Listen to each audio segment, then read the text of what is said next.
Maligayang pagbabalik sa Rex Recap. Sa video na ito, ibabahagi ko sa inyo ang action and thriller movie na pinamagatang Man with No Past na ipinalabas ngayong taon. Nagsisimula ang kwento sa gitna ng digmaan habang sinasalakay ng mga sundalong Aleman ang Pransya. Puno ng takot at kaguluhan ang mga kalye habang tinatakot ng mga Nazi ang mga lokal na mamamayan, takot na baka magkaroon ng pag-aalsa. Sa gitna ng mga natatakot na sibilyan, isang desperado na residente, na hindi na kayang tiisin ang pananakot sa kanilang mga kapitbahay, ay lumuhod at nakiusap sa mga sundalo na magpakita ng awa. Hindi kalayuan sa tagpo na iyon, isang lalaking nagngangalang Ryder ang natagpuan ang sarili sa gitna ng kaguluhan. Mabilis na tumitindi ang tensyon hanggang sa bigla na lamang naglaho ang lahat. Nagising si Ryder ng biglaan, hindi na siya nasa isang larangan ng digmaan kundi nasa isang maliit na silid sa hotel sa isang hindi pamilyar na lungsod. Taong 2024 na. Nababalot siya ng pagkalito. Isa lamang palang panaginip ang digmaan, ngunit may kakaiba pa rin siyang nararamdaman. Hindi niya maalala kung sino siya. Isang misteryo ang kanyang pagkakakilanlan, at wala siyang alaala kung kailan o bakit siya nag-check-in sa hotel na iyon. Ang tanging nasa kanyang pag-aari ay isang bungkus ng pera at isang baril, ang tanging gamit niya para sa araw na iyon. Bukod doon, wala nang iba, walang sagot, walang alaala, tanging isang nakakabahalang kawalan kung saan dapat naroroon ang kanyang nakaraan. Pagkalabas ng hotel, naglakad si Ryder sa mga kalsada ng lungsod. Habang naglalakad, bigla siyang nakakita ng isang pangitain, isang batang babae na takot at nakulong sa loob ng isang sasakyan. Ang larawang ito ay may kung anong bagay na gumising sa kanyang kalooban. Sa sandaling iyon, nagsimula siyang magtanong kung bahagi ba ito ng kanyang nakaraan, marahil isang alaala ng isang batang nasangkot sa aksidente. Bago niya ito maunawaan, nadala na siya ng kanyang mga paa sa isang maliit na bar na pagmamay-ari ng isang babaeng nagngangalang Shelly. Balak niya lamang bumili ng kape at almusal, ngunit nabigla siya nang si Shelly, na may mainit ngunit mapanuring pag-uugali, ay agad siyang nakilala bilang isang banyaga. Ibinunyag na si Shelly ay kasama ang kanyang apong si Morgan. Hindi inaasahan, sa sandaling makita ni Ryder ang dalaga, agad siyang dinaluyong ng isang pakiramdam ng pamilyaridad. Sa kanyang panaginip, may isang matapang na batang babae na humarap sa mga sundalong Nazi, at ang mukha nito ay kapareho ng kay Morgan. Ngunit mabilis na isinantabi ni Ryder ang ideya, tiyak na isa lamang itong pagkakataon. Ilang sandali pa, ang umaga ay biglang naging mas madilim nang pumasok ang tatlong lalaki sa bar upang maningil ng kanilang karaniwang buwis.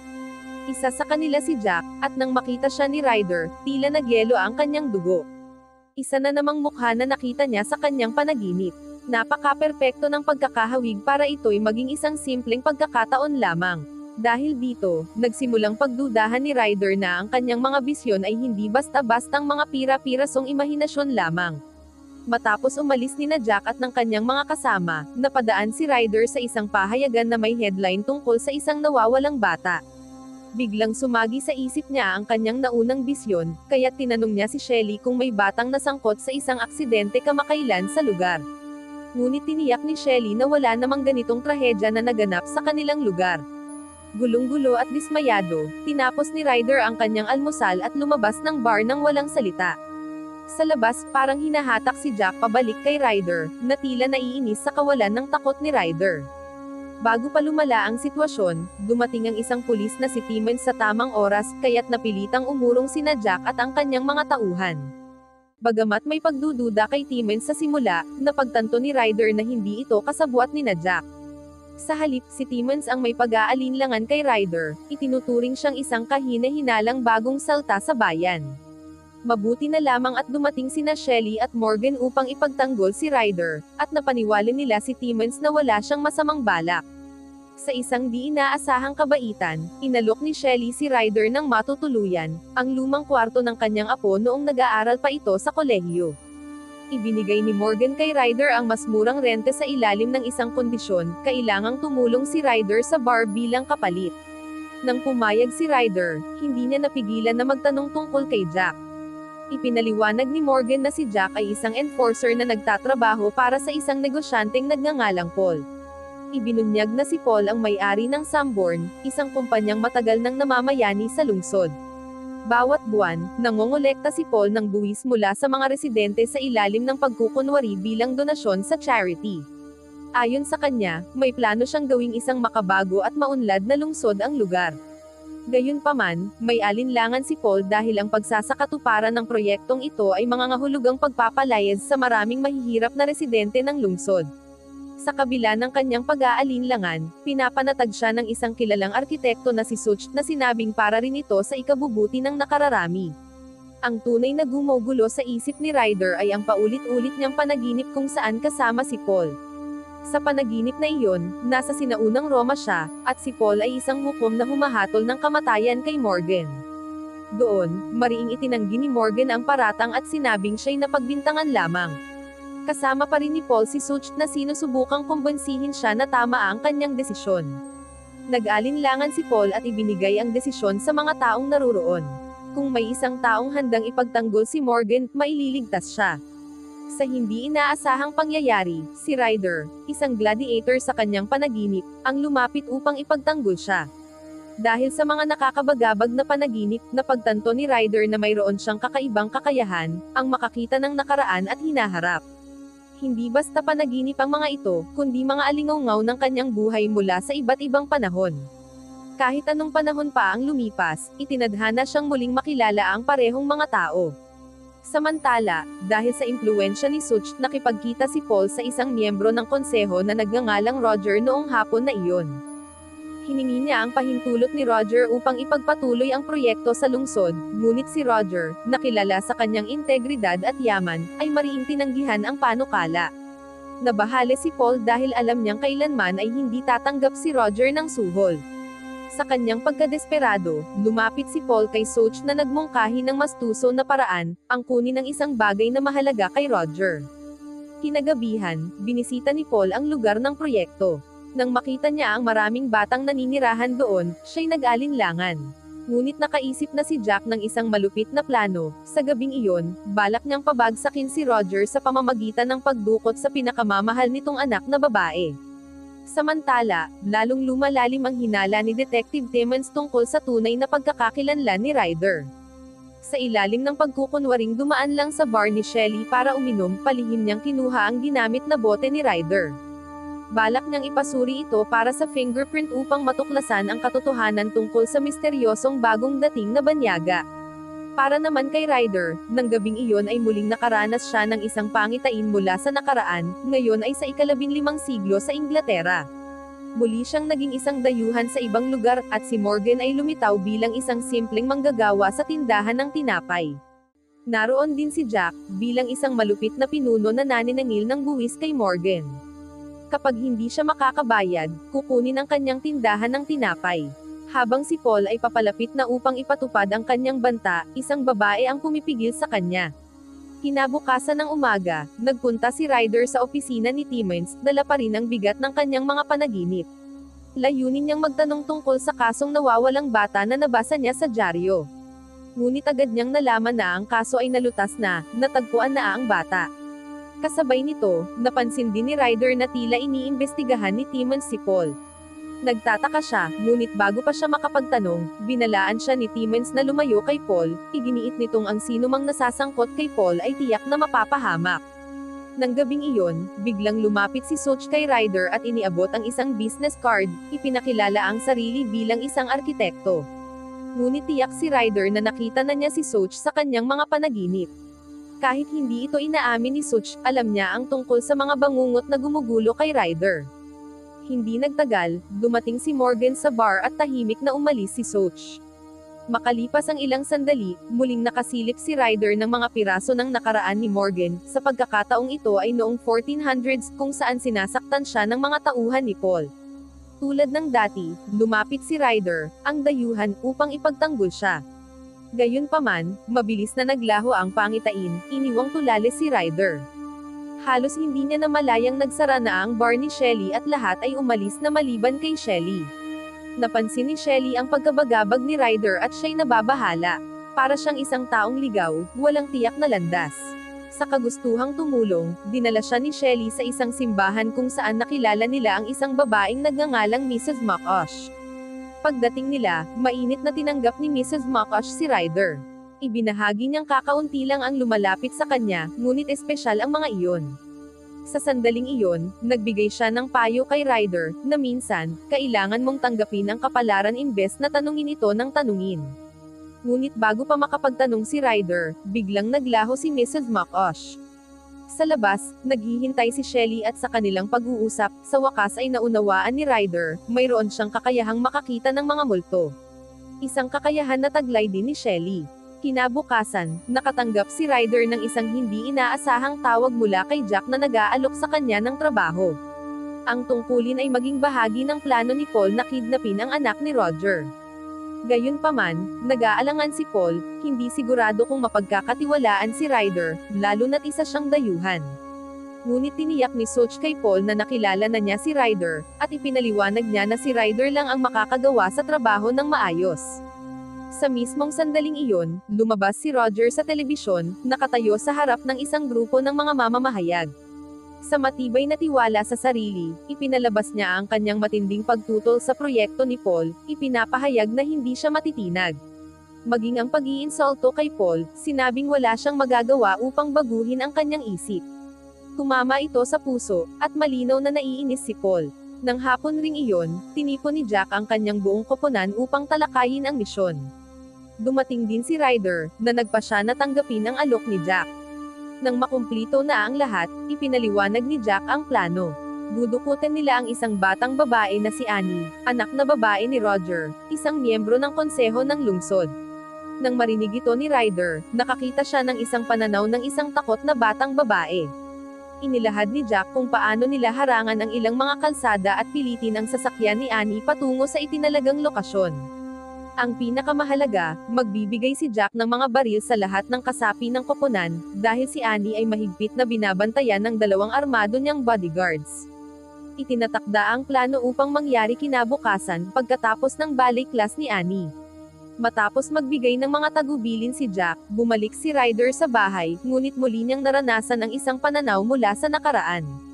Sa pagkakataong ito, nakita niyang ang kriminal na plano ay pinasimulan ni Soch. Sa panahon ng digmaan laban sa Nazi, pinangunahan ni Soch si Paul, na isang general noon, patungo sa mga walang pakundangang hakbang. Sa kagulat-gulat ni Ryder, muling nagpakita si Soch sa kanya, pumapasok sa kanyang mga panaginip. Sinubukan ni Soch na hikayatin si Ryder na makipagsanib puwersa sa kanya, na ipinagpalagay na ito ang kanyang tunay na tungkulin. Dahil sa pag-iral niya sa iba't ibang mga panahon, alam ni Soch na si Ryder ay isang taong hindi makakahanap ng tunay na pag-ibig dahil dito. Kaya't kumbinsido si Soch na sa kasalukuyan, si Ryder ay mananatiling nag-iisa. Nang gabing iyon, bumalik si Ryder sa bar ni Shelly at nakita niya si Morgan. Isang maswerteng pagkakataon dahil kasama ni Shelly ang kanyang mga kaibigan, kaya't si Morgan na lang ang nagbabantay sa bar.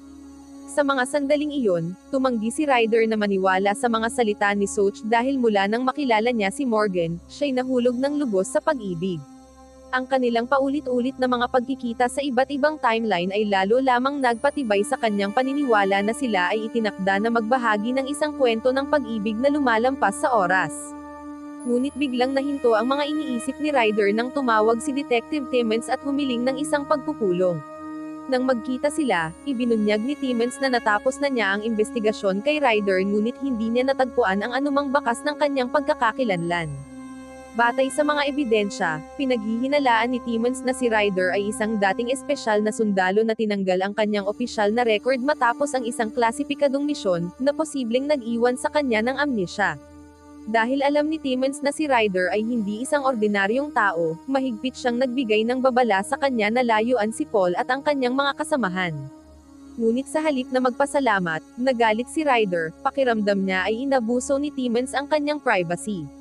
Kinabukasan ng umaga, si Morgan ay umalis na papuntang trabaho bilang isang abogado, ngunit hindi nakaligtas sa mata ni Shelly ang kanyang masayang ekspresyon, agad niyang napansin na nahulog na ang puso ng kanyang apo kay Ryder. Ngunit sa kabila ng kaligayahan ni Morgan, si Shelly ay nanatiling labis na nag-aalala. Alam niyang si Ryder ay mayroong isang pambihirang kakayahan, ngunit ang kanyang pagkikita kay Soch ay nagdulot sa kanya ng takot. Pagkatapos ng lahat, kapag binasa ang pangalan ni Soch pabaliktad, ito ay nagiging chaos, ito ay nangangahulugan ng kaguluhan at pagkawasak. Ang pagbubunyag na iyon ay nag-iwan kay Ryder ng pakiramdam ng pagkabalisa. Determinado siyang protektahan si Shelley at si Morgan mula sa mga problema niyang posibleng humila sa kanila, kaya't nagpasya siyang layuan sila. Samantala, nakikipagkita si Morgan kay Roger matapos makatanggap ng mga ulat na ipagpapatuloy ni Paul ang kanyang proyekto na sirain ang mga bahay ng mga mahihirap. Gayunpaman, tahimik na tiniyak ni Roger sa kanya na magiging imposibleng mangyari iyon nang walang pahintulot mula sa kanya. Sa ibang lugar, nakipaglaban si Paul sa pagdududa tungkol sa kanyang desisyon. Sa hindi inaasahang pagkakataon, natagpuan niya ang isang liham na nagsasabing, "Hindi pa huli upang magsisi." Ang mga salitang ito ay kahalintulad ng mga sinabi ng isang babaeng may puting buhok na nagpakita sa kanyang nakaraan. Napagtanto ni Paul na ang babaeng iyon ay walang iba kundi si Shelley. Naging malinaw sa kanya na si Shelley ay muling ipinanganak din na may isang misyon, gabayan si Paul upang iligtas siya mula sa kapahamakan. Sa kasamaang palad, ang misyon ng pagdukot ay patuloy na nagaganap. Sa gabing iyon, nagtipon si Ryder at ang kanyang koponan sa isang bodega na napapaligiran ng mga armas. Dumating si Paul upang pigilan ang operasyon. Ngunit sa kanyang pagkabigla, walang nakinig sa kanyang utos. Si Jack, isa sa mga tao ni Paul, ay nagtaksil sa kanya at ngayon ay nangako ng katapatan kay Soch. Ilang sandali pa, nagsimula na ang plano, ayon sa plano. Nang sinundo na si Annie ng kanyang bodyguard, sinundan ng mga tao ni Jack ang sasakyan nito. Kasabay nito, si Ryder at ang iba pa ay naghintay sa lugar kung saan nila kidnapin si Annie. Napansin ng mga bodyguard na sinusundan sila, ngunit huli na upang makaligtas. Pinilit nilang itigil ang sasakyan sa itinalagang lugar at nagulat silang makita ang kanilang mga sarili na nakaharap kay Ryder at ang kanyang mga armadong kasamahan.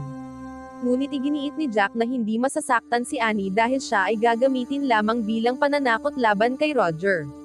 Nang sandaling iyon, dumating si Paul at iniutos niya kay Annie na tumakas.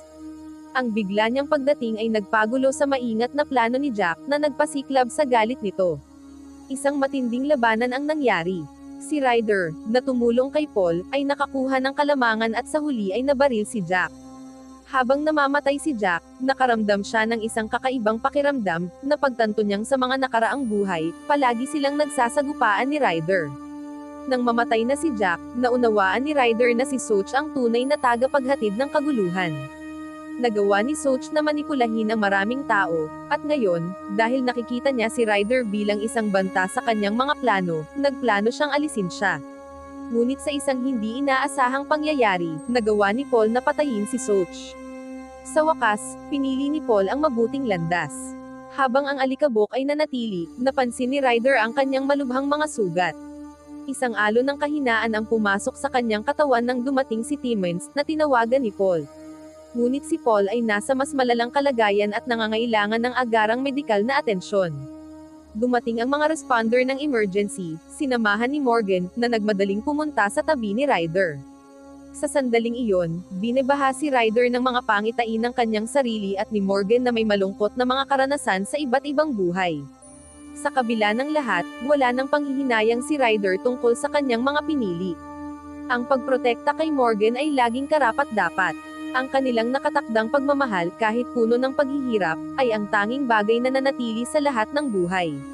Ngunit hindi pa natapos ang laban. Bagamat patay na, hindi pa tunay na nawala si Soch. Ang kanyang presensya ay nanatili, na may hudyat ng isang bagong plano sa susunod na buhay.